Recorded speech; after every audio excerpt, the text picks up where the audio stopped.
नमस्कार मित्रों, आपका स्वागत है कृष्ण वाइब्स 2M चैनल पर।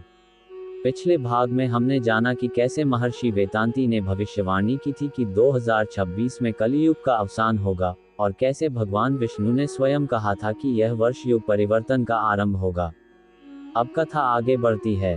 2025 का अंतिम चरण, धरती पर अराजकता। वर्ष 2025 के अंत तक संसार विचित्र घटनाओं से भर गया था। प्रकृति असंतुलित हो चुकी थी, कहीं भीषण वर्षा, कहीं अकाल, कहीं समुद्र की लहरें नगरों को निगल रही थीं, तो कहीं आकाश में अनोखे रंग के बादल छा जाते थे। लोग भयभीत थे, वैज्ञानिक उलझे हुए थे। मीडिया पर रोज नई खबरें आती। ग्रेटर दैन धरती का चुंबकीय क्षेत्र बदल रहा है। समय की गति धीमी होती दिख रही है। आकाश में अज्ञात प्रकाश के गोले घूम रहे हैं। परंतु साधारण जन नहीं जानते थे कि यह सब वही 3 संकेतों का आरंभ था जिनकी भविष्यवाणी हजारों वर्ष पहले ऋषियों ने की थी। पहला संकेत, प्रकृति का शुद्धिकरण। नेपाल, भारत, तिब्बत और हिमालय की घाटियों में एक रहस्यमयी आभा दिखाई देने लगी। रात के समय आकाश नीले से सुनहरा हो जाता। लोगों ने अनुभव किया कि वायु में एक नई ऊर्जा है। कभी कभी वे घंटों ध्यान में चले जाते बिना जाने। महर्षि वेदांती का स्वर आकाश में गूंज उठा। ग्रेटर दैन, ये प्रकृति का शुद्धिकरण है। जो अशुद्ध है वह मिटेगा, जो शुद्ध है वही बचेगा। उस दिन पृथ्वी के हर जीव ने कुछ न कुछ परिवर्तन महसूस किया। जानवर शांत हो गए, पक्षी असामान्य स्वर में गाने लगे, और बच्चों के मुख से स्वतः ओम नमो नारायणाय जैसे शब्द निकलने लगे। ये था पहला संकेत, धरती का पुनर्जन्म। Trident sign. दूसरा संकेत, आत्माओं का विभाजन। जैसे जैसे समय 2026 की ओर बढ़ा, मनुष्यों में 2 स्पष्ट समूह बनने लगे। एक ओर वे लोग जो केवल धन, सत्ता और स्वार्थ के पीछे भाग रहे थे, उनका मन हिंसा, लोभ और अज्ञान से भर गया था। दूसरी ओर ऐसे लोग भी थे जो अचानक आध्यात्मिक हो उठे थे। वे ध्यान करने लगे, दान देने लगे और भगवान का स्मरण करने लगे। यह विभाजन केवल विचारों में नहीं, बल्कि ऊर्जा के स्तर पर हो रहा था। मानवता 2 तरंगों में बांट दी गई थी, अंधकार और प्रकाश। महर्षि वेदांती ने कहा, ग्रेटर दैन, यही वह परीक्षा है जो हर आत्मा को देनी होगी। जो प्रकाश को चुनेगा वही नए युग का भाग बनेगा। लोगों के सपनों में भी अब दिव्य संकेत आने लगे। कई लोगों ने स्वप्न में भगवान विष्णु या श्री कृष्ण का दर्शन पाया, और किसी ने सफेद घोड़े पर सवार एक तेजस्वी पुरुष को देखा, जिसके हाथ में थी ज्योतिर्मयी तलवार। वह था कल्कि। उल्का। तीसरा संकेत, दिव्य तारे का प्रकट होना। 18 अप्रैल 2026 की रात, आकाश में अचानक एक तेज प्रकाश फैल गया। लोगों ने समझा शायद ये कोई उल्का या उपग्रह है, परंतु वह तारा स्थिर था, और उसकी आभा ने समस्त पृथ्वी को आलोकित कर दिया। उस तारे की रोशनी से पर्वत चमक उठे, समुद्र सुनहरा हो गया। हर मंदिर में शंख बजने लगे, और गायें स्वतः रंभाने लगीं। पंडितों ने देखा, वह तारा ठीक वही था जिसका उल्लेख भागवत पुराण 12वां स्कंध में किया गया है। ग्रेटर दैन, जब कलियुग का अंत समीप होगा, तब आकाश में एक दिव्य तारा प्रकट होगा, जो स्वयं कल की ऊर्जा का प्रतीक होगा। लोगों के दिलों में एक अनजाना उत्साह और भय दोनों जाग उठा।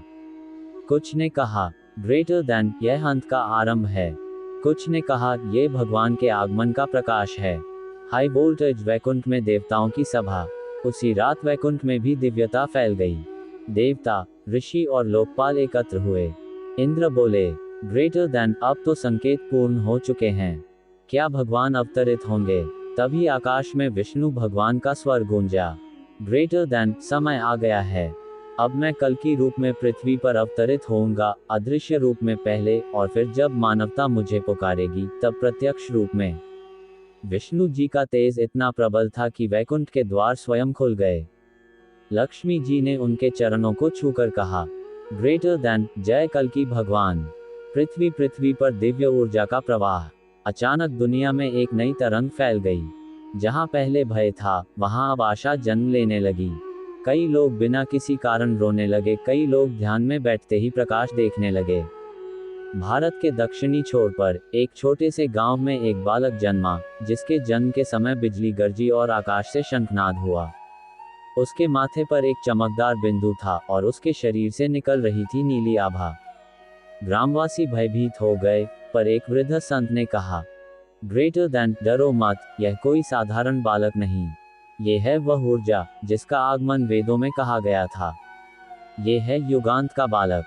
चेरी ब्लॉसम, मानवता की अंतिम परीक्षा।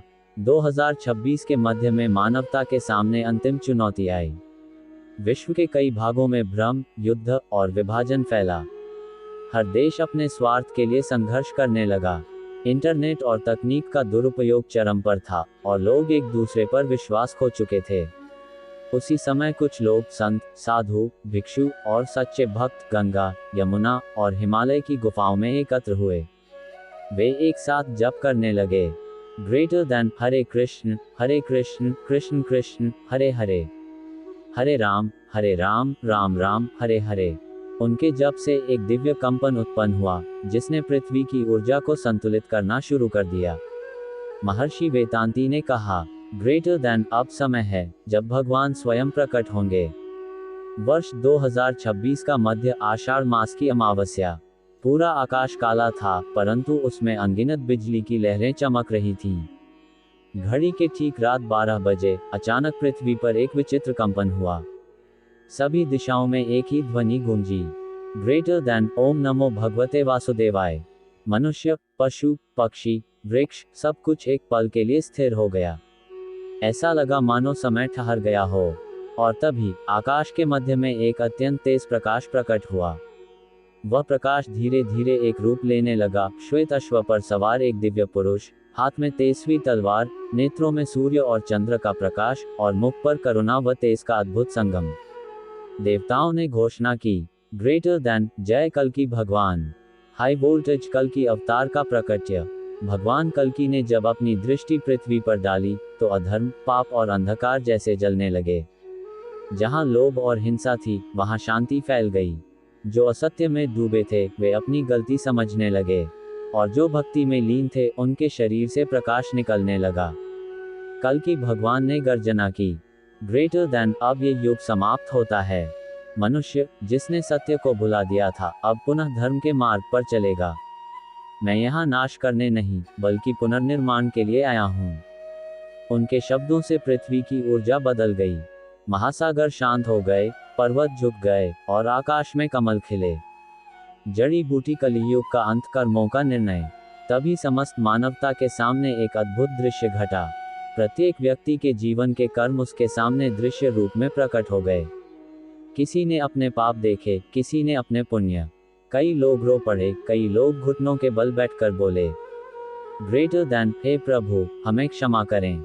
भगवान कल्कि बोले, ग्रेटर दैन, क्षमा उन सबको मिलेगी जो अब सत्य और सेवा का मार्ग चुनेंगे।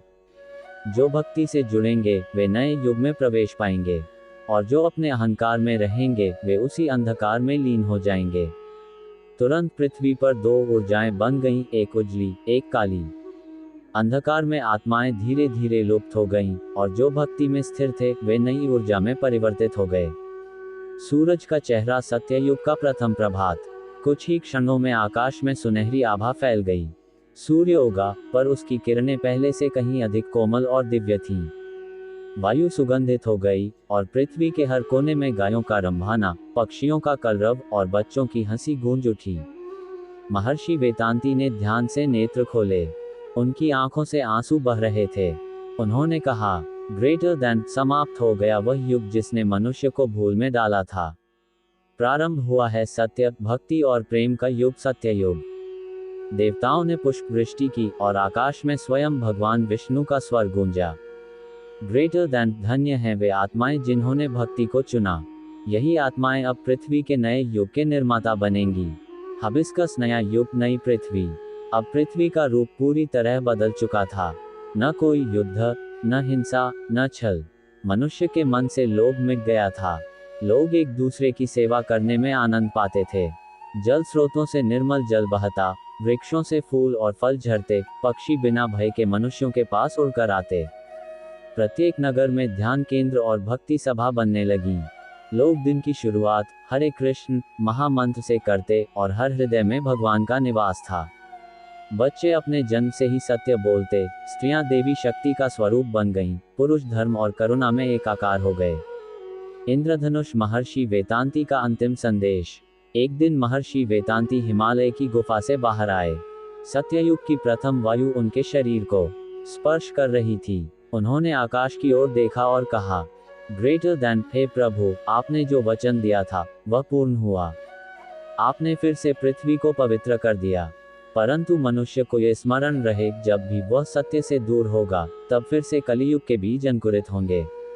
फिर वे शांत होकर ध्यान में लीन हो गए। उनका शरीर प्रकाश में विलीन हो गया, पर उनकी वाणी पूरे ब्रह्मांड में गूंजती रही। ग्रेटर देन, युग बदलता रहता है, पर भगवान की भक्ति ही शाश्वत है। वही मुक्ति है, वही सत्य है। समापन संदेश कहते हैं, 2026 के उस दिन के बाद धरती ने नया जन्म लिया। समय की गति पुनः प्रारंभ हुई, पर अब वह सत्य और शांति के मार्ग पर थी। मानवता को अपने भीतर भगवान का अनुभव हुआ। अब किसी को ये सिद्ध करने की आवश्यकता नहीं रही कि ईश्वर है या नहीं, क्योंकि हर आत्मा स्वयं प्रकाश बन चुकी थी। जय श्री विष्णु, जय कल्कि भगवान, जय सत्ययुग। और इसी के साथ समाप्त होती है ये दिव्य कथा। क्यों 2026 में होगा कलयुग का अंत? यदि इस कथा ने आपके मन को स्पर्श किया हो तो कमेंट में अवश्य लिखें हरि ओम तत्सत, ताकि ये दिव्य ऊर्जा पूरे विश्व में फैल सके। कृष्ण वाइब्स 2M चैनल को सब्सक्राइब करें।